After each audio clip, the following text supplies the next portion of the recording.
there were times before when I didn't have all those knowledge where I was like, hey, today I just don't feel like it. Everything I'm trying to do doesn't work and blah, blah, blah, all that inner talk without really understanding why and being like, yeah, whatever, I'm not good enough. I'm maybe not meant to do that. And just all those questions popping up afterwards. Self-judgment, really being harsh to yourself. And when I understand the different phases, it really just allows me to be kind to myself. Hello, happy welcome back to another episode in the Rewilded Leader podcast.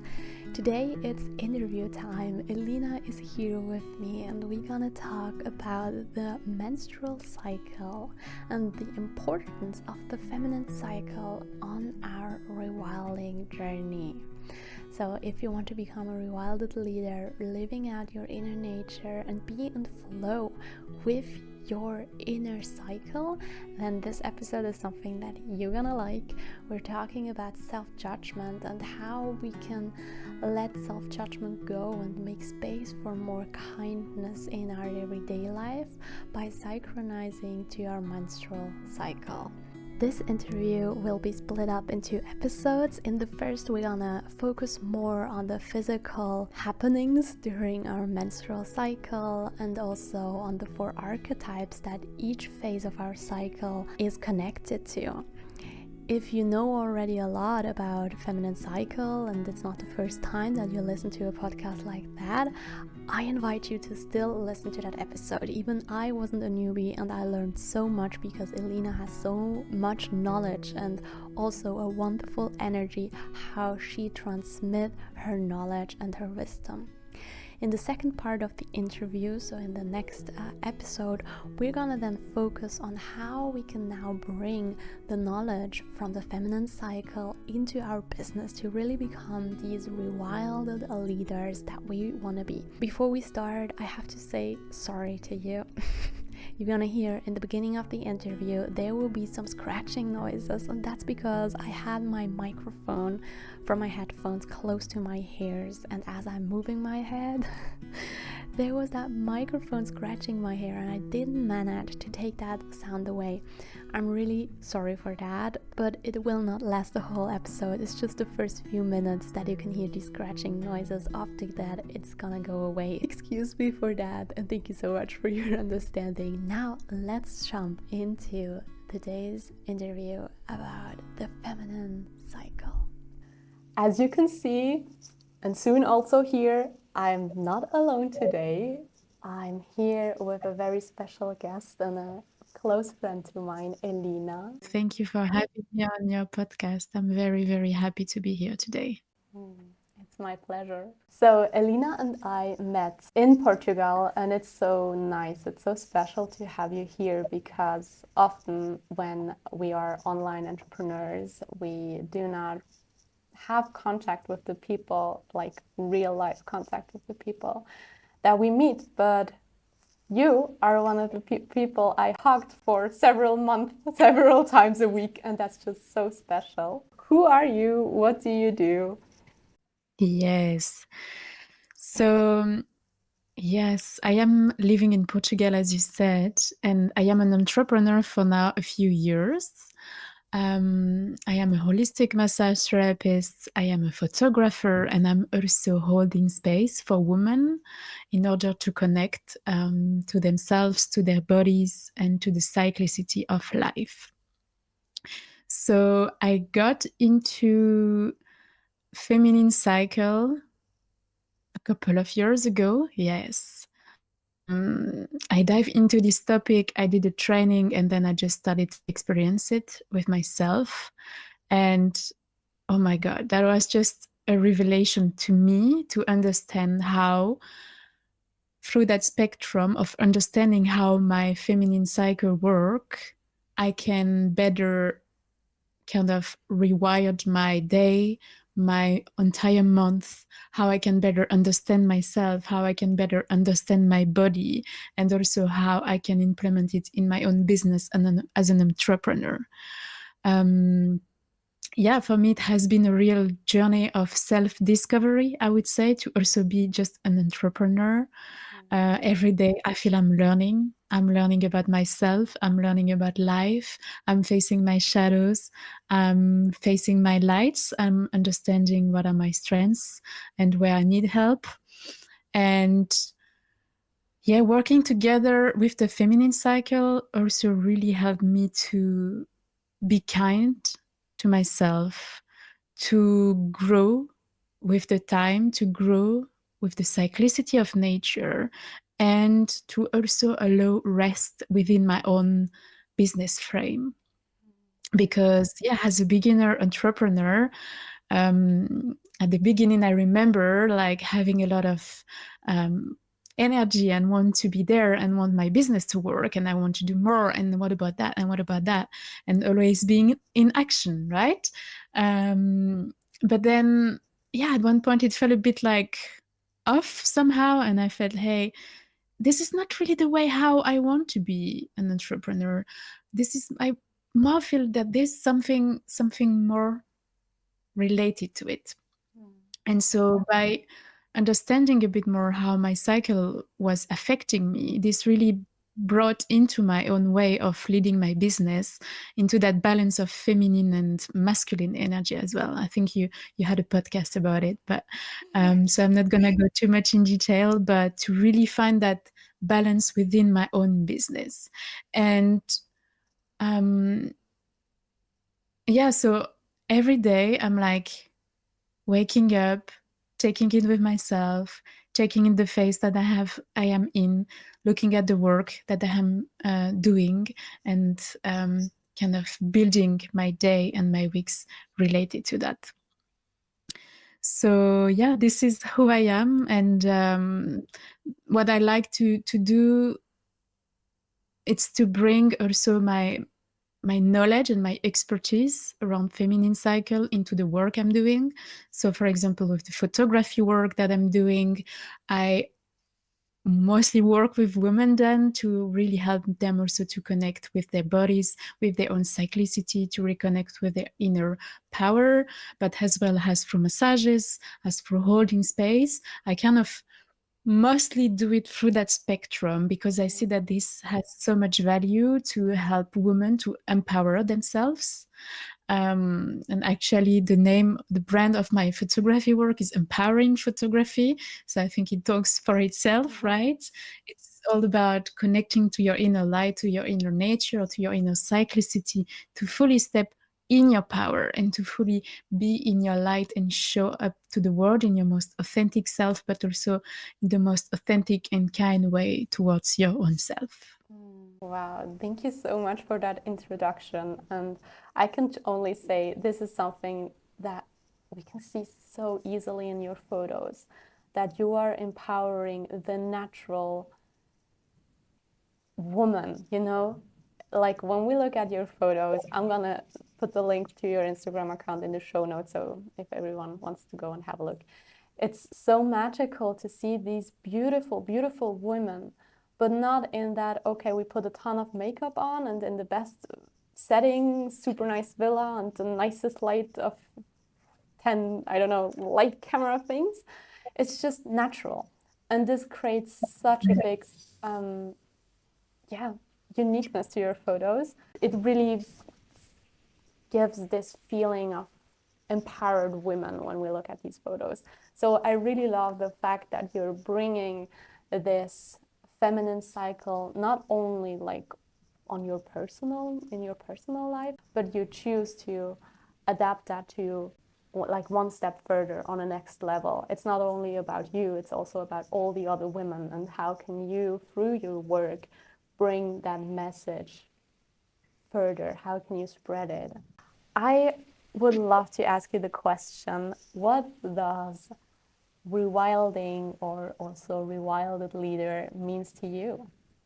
I think to me it resonates as a way of connecting to our wildness, to our wisdom, and to kind of embody it in our way of being leaders. So that we wild it to the personality that we are, so that we are embodying that wildness, but through our own spectrum. Once again, that we have thought about, it, that we have thought of like, what is my posture? How do I want to stand up in my entrepreneurship, and to kind of rewild it with our own ways, but to feel empowered and to have thought about that question of what is to be a leader. What is it for us to be a leader? And how can I bring it that more feminine aspect, that more wild woman kind of, I think that also comes to me, that wild woman aspect of who we are, our true nature, and how can we empower that? And how can we also use it in our day-to-day life as a leadership, to lead ourselves, to lead our teams, if we have a teams, to lead and work with our clients. So it's I really have that image in mind of like, that wild woman that is like fully in her power and fully aware of her energy, and how she can invest her energy, and when and how she must also rest into her power, listen more to the subtle message, to her intuition, to all what's around. So to really find that balance in between being out there and being in there. So yeah, I think that's what rewilded leaders mean to me.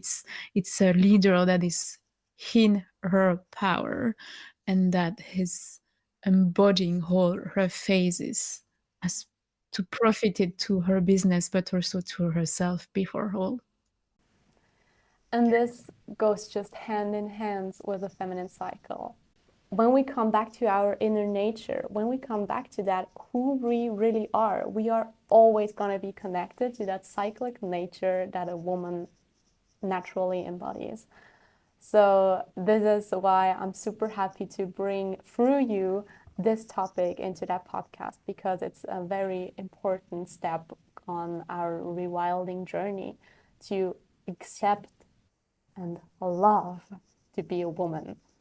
I would love to let you explain what's the feminine cycle. Like, I know that here are people listening who know about the feminine cycle, so for them it's more like a reminder, but probably here is also a listener that never heard about that, who does not know how a natural feminine cycle would look like. Yes, with pleasure. So the menstrual cycle begins at puberty, right? Around the age of 12, 13. I just want, before to start to explain more, just want to share that I'm using numbers of an average. And this is not the case for each woman, right? It's just an average to give you an idea, but everybody's unique. And these average days that I'm going to share might not resonate with you, which is completely fine because we are all unique. But here, as we talk about a general idea, I'm going to use those days, but then it's on you also to look at what is for you. So the menstrual cycle begins at the puberty, around the age of 12, 13, but then can also be a bit earlier. And so during each cycle, our body is preparing us to fertilize and to welcome an embryo, to welcome an egg, to potentially give birth, right? This is like on a physical level what's happening. So it's regulated by our hypothalamus, by our pituitary gland that are sending out certain hormones, so that our body, through the 28 length of 28 days, 34 days, can prepare our body, our uterus, to welcome life and to welcome the eggs. So as you can see, it's like really a dance between the mind and the uterus, right? In between our brain, of what's going on in our brain and what's going on our uterus. And here I found already like a nice little insight of that mind-body connection, that we are all interconnected within our own self. Mm-hmm. So the menstrual cycle is divided in 4 different phases. And within those 4 different phases, there's going to be different changes happening in a physical way, it means that in each phases, our body is going to release different hormones that are going to influence what's happening in our body in different ways, but that is also going to influence our mood, our emotions, our level of energies in different ways, because hormone, they are influencing that. They are influencing our energy, our mood, our sex drive. And so, because they are influencing all of that, this is going to help us to understand how best we can be in those different phases, how best we can support ourselves and kind of not going against the current of our true nature, but more being one with our true nature. So to come back to the 4 phases, I'm gonna just give you some wide explanation of what is each phases and what is a bit going on in the body and in an energetical level. So just to explain you as well, an hormone is like a chemical messenger that is created by a gland or by a tissue and which delivers a message to another organ. And for example, we have a hypothalamus, which is kind of the main leader, the rewilded leader of the body. That is the one that is constantly scanning what's going on in our body and constantly regulating the hormones level, not only for the menstrual cycle, in every ways, for everything. So, but if we come back to the menstrual cycle, here we have a hypothalamus that is sending a message to a pituitary gland, and that pituitary gland is releasing 2 hormones that are useful for the menstrual cycle, that are gonna influence the menstrual cycle, is the follicular stimulating hormone and the luteinizing hormones. And these hormones are gonna make all the way through down in our body to our ovaries and send signs to our ovaries to release a second type of hormones, which is the estrogen hormones or the progesterone. Maybe that's the ones you are probably used to hear. And this releasing this hormone is gonna influence the way how our body is preparing to welcoming the egg, to keep the egg stable and all of that. But I won't go too much in detail of that. I'm more going to be now explaining you what's going on in each phases. So we have the first phases. I like to start it with the follicular phase. And within this first phase, body-wise, physical-wise, there's a peak of estrogen. So the pituitary gland is sending the follicular stimulating hormones to the ovary, which is delivering the estrogen hormone. And this will kind of prepare our body to welcome the potential egg during the ovulation phase. Sorry to interrupt you, but that means that the first phase is like after your menstruation, right? That's how I like to present it. It's not maybe for everybody the same, but I feel it's a bit tricky because it kind of goes together, right? It's like a whole cycle. And is there really a first? Is there really a last? I'm not too sure, right? I think we can also say the menstruation is first and then the follicular. I like to present it like this because it's kind of like the beginning, the high point, and then the death, kind of, right? Like has a whole life cycle. Yeah. If I would say like that. So yeah, then in the follicular phase, that's where, because the hormones are influencing our moods, right? That's where we might feel also a rising up of energy. We are coming off our cave, we are coming from our menstruation phase, and we are more here being kind of ready to face the world, to go out there, and we are a bit more creative, confident, we are connecting with our sensuality, we are more present in our body, and we are more going outwards, we are more going out in the world. And then there's the ovulation phase, and within that ovulation phase, this is when our body is gonna ovulate, right?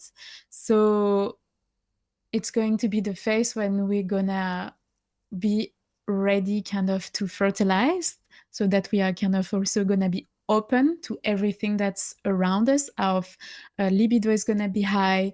We're going to be like, yeah, I'm ready. Let's go. Let's do it. One thing I forgot to mention though is that also each phases can be related to a season and to an archetype.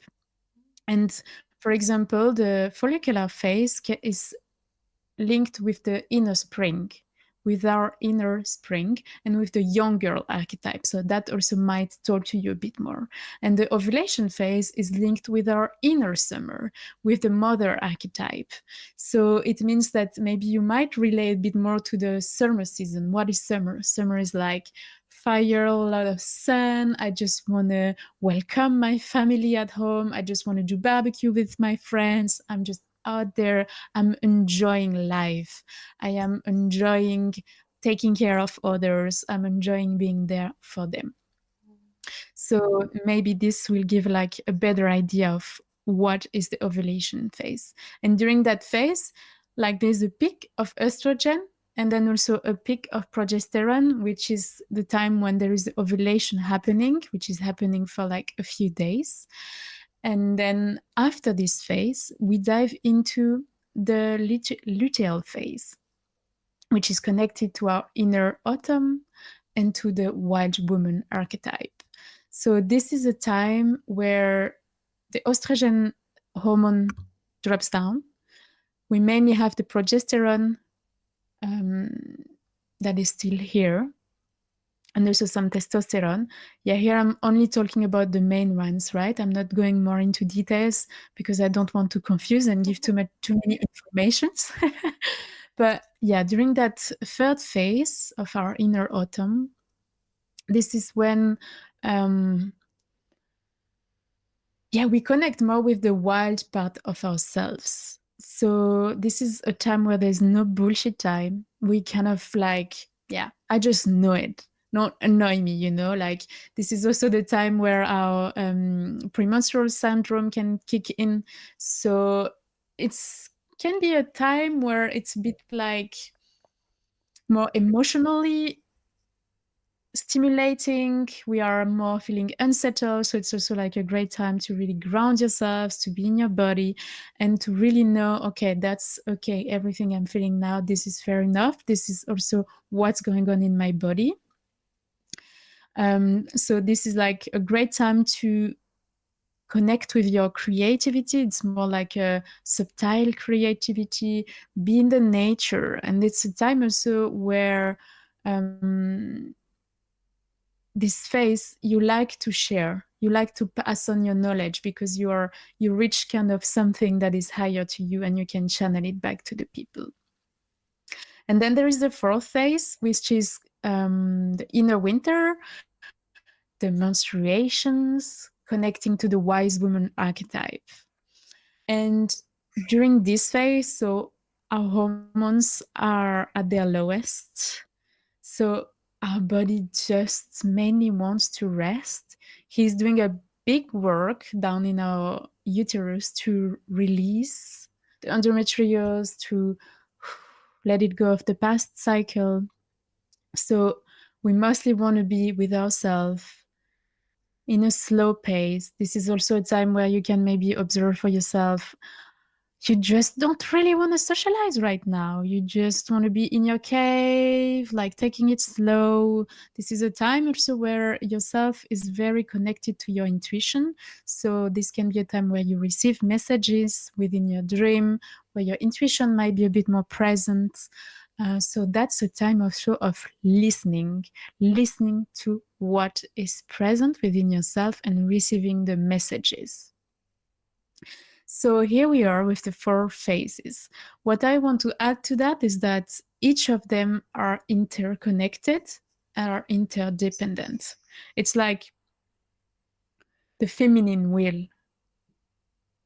Every phase works with another one. And if we don't take care of one phase, then the other one is going to be impacted, and etc., etc. And if we take care of each phases, if we bring our intention to each phases, then all kind of is gonna roll flowy in a flowy way.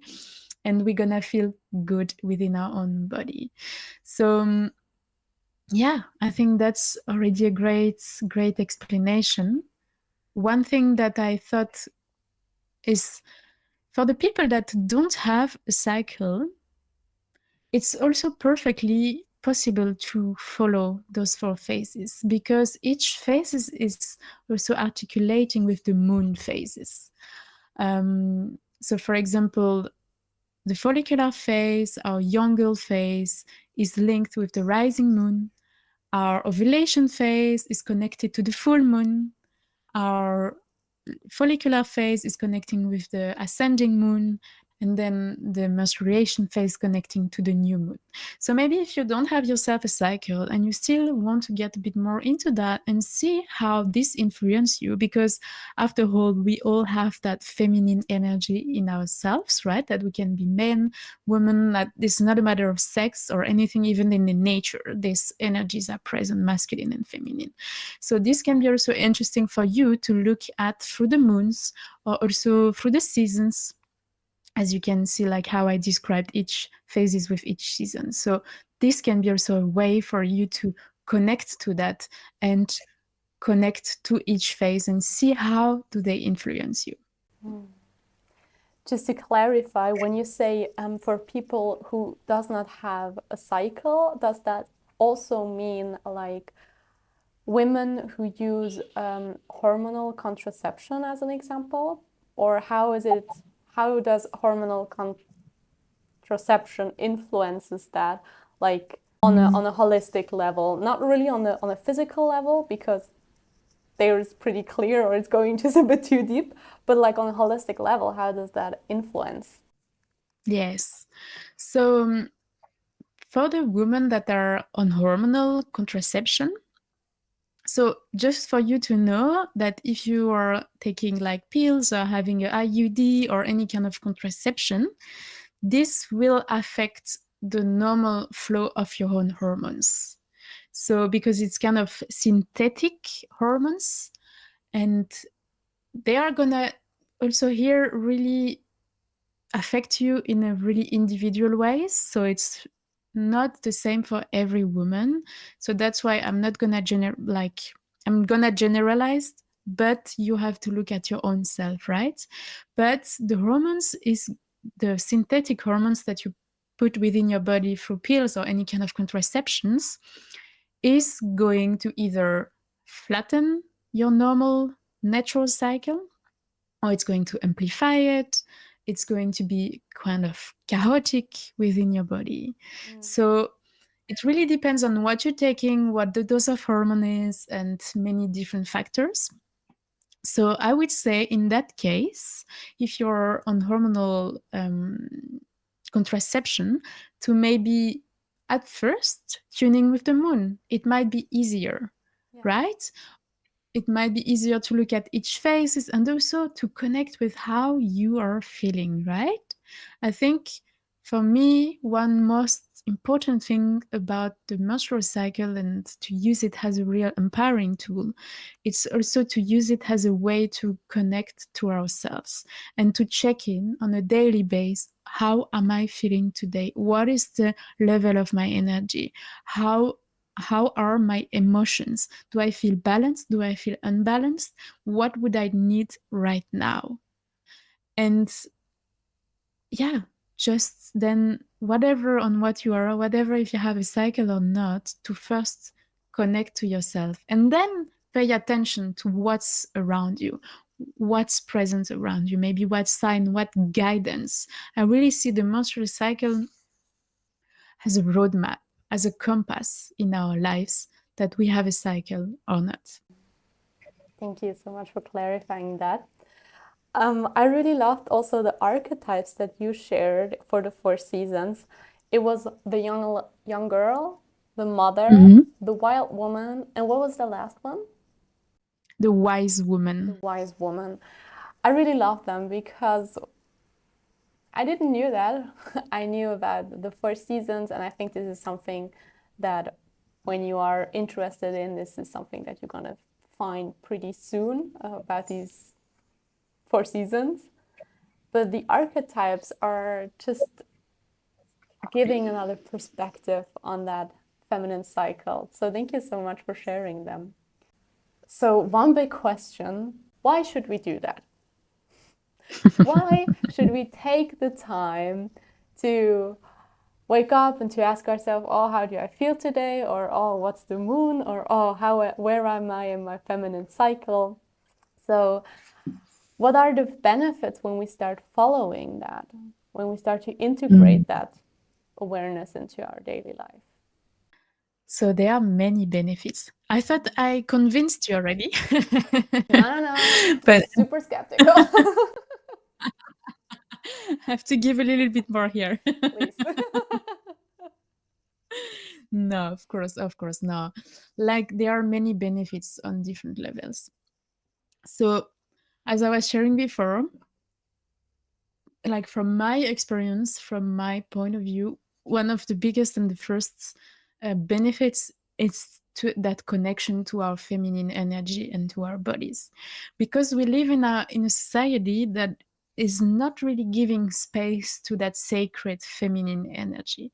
It's more wounded masculine led society, which I'm not criticizing, right? It's just like a constat of what's happening. And because of that, there's not a lot of space for this sacred feminine energy to come in. And what is feminine energy? Feminine energy is connecting to your intuition, your ability to be creativity, to be in your creativity, your ability to rest, to nourish yourself, to connect with your body, to take care of others, to be connecting and respecting the nature, the cyclicity. And if we are too much in our masculine energy, we are not just giving space to that. And so what does it do? It can lead us to burnout. It can lead us to depression, to disease, to frustration, to anger, of like, I don't understand why this is not working. Why am I constantly tired? Why do I don't success in that? Why blah, blah, blah, blah, blah. So by connecting to our menstrual cycle, allow us indirectly to also connect to that feminine energy and to bring in more awareness of ourselves, of our true nature. So it allows us to also to respect the way how we are born, the way how we are built, right? We are not meant, um, us as women, to work on a like 24-hour clock. We are more tuned to work on a 28 days clock with the way how our body works, the way how our hormones work. So this allows as well to understand that we are not meant to all be running, working, being the same way, and to understand that we have different level of energy. And to give like an example of me, there were times before when I didn't have all those knowledge where I was like, hey, today I just don't feel like it. I just feel like I just want to go in the nature. I just want to go for a run, but I don't want to focus. Really have low focus. Everything I'm trying to do doesn't work, and blah, blah, blah, all that inner talk without really understanding why and being like, yeah, whatever, I'm not good enough. I'm maybe not meant to do that. And just all this questions popping up afterwards, self-judgment, really being harsh to yourself. And when I understand the different phases, it really just allow me to be kind to myself, to be, hey, there are times for productivity, but there are times also for slowing down. There are times where you're more gonna be able to be in communities, to be with your friends, and there are times you just don't want it. And this is all okay. This is part of your system. This is who you truly are in yourself. So yeah, stop judging yourself. Stop blaming yourself, stop victimizing yourself. No, instead just take back the power. So this is also one benefits of learning how your menstrual cycle work, is to take back your power back into its own center, which is your own body. What else? Yeah, it also helps on a more professional way, to know how to organize your work, how to organize your different tasks. It really brings you clarity and guidance. This has actually also one benefit to help you to structure. Maybe if you are, a bit struggling with structure on what should I do now, next week, this week, as it can be a topic as when we begin in our business, right? Like, well, wow, you can feel overwhelmed, not knowing really what to start, when to do what. Well, maybe if you look at the feminine wheel, at the 4 archetypes, and at the energy that are present, this might be a guidance for you to follow. And once again, this is part of a whole, right? It's not only just looking at that spectrum, but it's looking at the whole picture. But this can be a nice little seed to plant within your day-to-day life.